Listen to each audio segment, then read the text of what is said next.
ہمارے اساتذہ فرمایا کرتے تھے کہ بری باتیں جو ہیں وہ مذمت کے لہجے میں بھی مجلس میں مت بیان کرو کہ وہ اپنا اثرات چھوڑتی ہے۔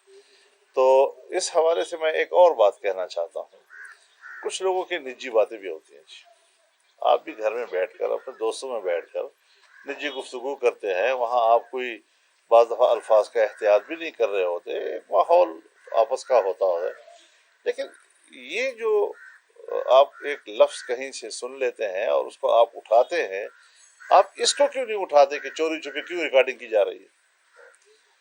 میں تو جو شخص مجھے گالی دیتا ہے اس کو اتنا مجرم نہیں کہتا ہے جتنا کو دوسرا آدمی مجھے وہ گالی پہنچاتا ہے، جو آدمی مجھے گالی پہنچاتا ہے جیسے اس نے مجھے گالی دی۔ لہٰذا کچھ میڈیا کی دنیا جو ہے وہ بھی ذرا اخلاقیات کا حساب کرے، دوسروں کے عیبوں کے پیچھے نہ پڑے رہیں۔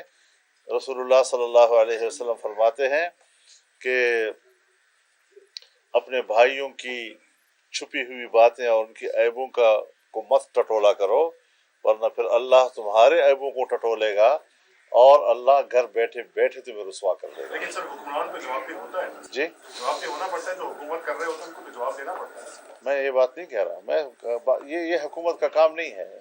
فیڈرل منسٹر جو ہے وہ ایک نان الیکٹڈ خاتون سے بات کر رہے ہیں، ایکچولی یہ چیز ہے اس آڈیو کے پیچھے، وہ اس قسم کی گفتگو کی جا رہی ہے۔ اب ریکارڈ کون کر رہا ہے؟ کیوں ریکارڈ ہو رہی ہے؟ مطلب دونوں باتیں بات یہ ہے کہ ایک آدمی، میں آپ سے گفتگو کروں گا، آپ میرے دوست ہیں، میں آپ کے ساتھ گفتگو میں کھل کر گفتگو کرنا چاہتا ہوں۔ بعض دفعہ آپس کی گفتگو میں ایسے الفاظ جو ہم باہر نہیں کہہ سکتے کہہ جاتے ہیں، لیکن اس کو اگر آپ چپکے سے ریکارڈ کر رہے ہوں گے تو یہ بھی تو اچھی بات نہیں ہے نا جی۔ میں ایسی چیزوں کا اور ایسے الفاظ کے استعمال کے خلاف ہوں۔ میں خود کوشش کرتا ہوں، اور کبھی کبھی انسان ہوں، کبھی ایک نامناسب لفظ مجھ سے نکل ہی جاتا ہے، مجھے اس پر پشیمانی ہوتی ہے کہ مجھے اس قسم کی بات نہیں کرنی چاہیے تھی، اور کوشش کی جاتی ہے کہ کسی کا نام بگاڑ کر بات نہ کی جائے۔ مخالف ترین آدمی کو بھی اگر صاحب اور محترم اور جناب کا لفظ نہ بھی کہیں تو نام تو پورا لیں، اس کا صحیح طریقے سے لیں۔